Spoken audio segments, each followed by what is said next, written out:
Hello and welcome to my weekly video blog, and today on A Vogel Talks Menopause I'm going to talk about how the menopause can affect healing. If you like my tips and advice, then please subscribe and remember to hit the bell icon so you can be notified of all my new videos. One of the things we found is that during the perimenopause, menopause and postmenopause, women find it takes longer to get over illnesses such as colds and flu. You may find that cuts and grazes take a lot longer to heal, or they just never seem to get completely better, or you find that you tend to bruise a lot more easily. So today I'm going to look at why these things can happen and what you can do to help yourselves. So wounds can often take longer. So you may have just cut your finger chopping the vegetables and found that a week later it's still nipping and the redness doesn't seem to be going away.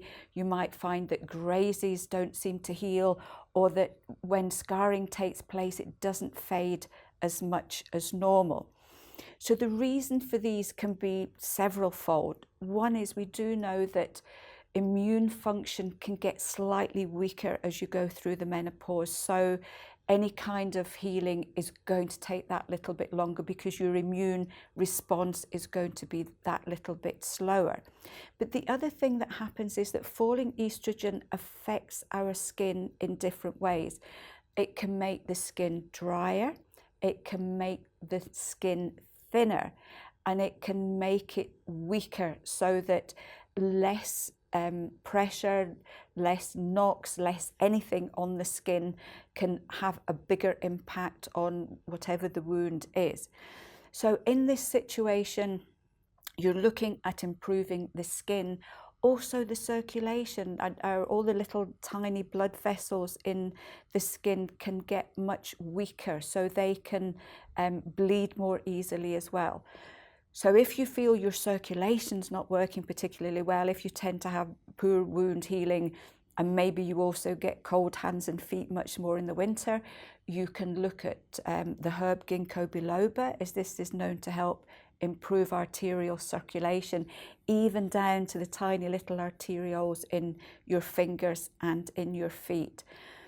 Make sure you're getting enough zinc. Zinc is a really important mineral to help with skin healing, and our bodies use more zinc up in the menopause just because of all the physical changes that are going on. So a daily zinc supplement can help to support immune function and also to help healing with the skin. Vitamin E is a nice one as well. It helps to keep the skin healthy.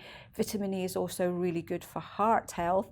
So maybe make sure you're getting enough foods in your diet with vitamin E, or you can take a vitamin E supplement too. Look at vitamin C. Again, vitamin C is very important for wound healing. We don't often get enough, especially in the winter. If we're not eating a lot of fresh fruits and vegetables, then our amount of vitamin C can go down. So again, maybe taking a daily vitamin C supplement. All I would say with vitamin C is try and go little and often rather than one huge amount once a day. Your body can cope with little and often much better, and often you get better benefits with a lower dose if it's taken throughout the day. Number two, you might find it takes you longer to bounce back when you've been unwell. It can take longer for colds to go. You might find that you just don't pick up. You get a cold or the flu, and weeks later you're still really struggling to get your energy back. So again, this is all to do with our immune function being extra pressured during the menopause. It can also be sleep too. Sleep, if you're not sleeping well, which a lot of women aren't during the menopause, poor sleep will affect immune function. Stress will affect immune function. So all of the symptoms that we can experience during the menopause can put that little bit of extra pressure on our immune function. So looking at helping to support the immune function, as I mentioned before, zinc is really important. Vitamin C is great for immune function as well. You could look at the herb echinacea. This is known to help to support immune function and also to help fight colds and flu if you actually come down with one. We also do a lovely supplement called Immune Support, which has got the zinc in it, and other really great vitamins and minerals that are going to help to support immune function. The other thing that can happen is a lot of women find that their recovery from exercise takes longer. You've been down the gym and beforehand maybe you were fine the next day, whereas now you're finding that your muscles ache a bit more, even doing less exercise causes more discomfort the next day or the day after, or you find that you just can't get through your exercise routine as easily as you did. You're losing energy maybe halfway through rather than keeping everything up till the end. And again, a lot of this is due just to the fact our bodies are generally fatigued. All these physical changes going on take a lot of energy.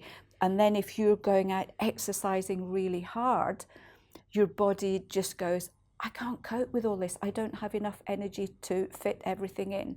So be really aware of how much you exercise, when you exercise, and how much recovery time you give your body. If you're exercising for an hour a day, every day, when is your body going to get that little bit of recuperation time? And it's not. So rest days in between exercise classes are really important. I do 2 or 3 sessions a week. I do the high intensity interval training. It's tough at the time, but what I found is that I need that day in between to completely rest, because usually the next day my muscles are a little bit sore. Low magnesium can be a big factor in poor muscle recuperation.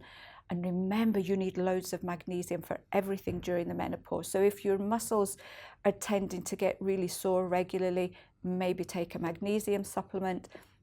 We have a lovely mineral drink called Balance, and it's got magnesium in it and potassium, which is really great for energy.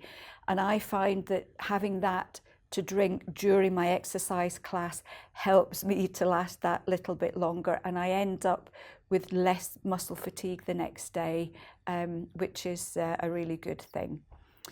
And remember, it's so important, especially post-menopause, when you've done an exercise class, to do that little bit of cool down session just to stretch the muscles out. That can make quite a difference to your recuperation as well. Number 3 is bruising. You may find that suddenly you're thinking, where did that come from? I don't remember banging my arm. Or you might find you get bruises on your legs, and they can basically happen anywhere. I know I do a lot of gardening when I have free time, and I often find, where did that come from? I don't remember hurting myself at all. And again, it's all to do with the skin. Your skin gets thinner, it gets weaker, the little blood vessels at the surface of the skin. If you knock, because they're more fragile, they will just burst and cause your bruising. So again, with the skin, make sure that you're getting things like your zinc and your vitamin E and your vitamin C. Buckthorn oil is a great supplement to have, because it helps to keep the skin nice and moist so that it doesn't dry out too much. If you've got really dry skin, there's also another supplement called hyaluronic acid, which is great for maintaining moisture in the skin.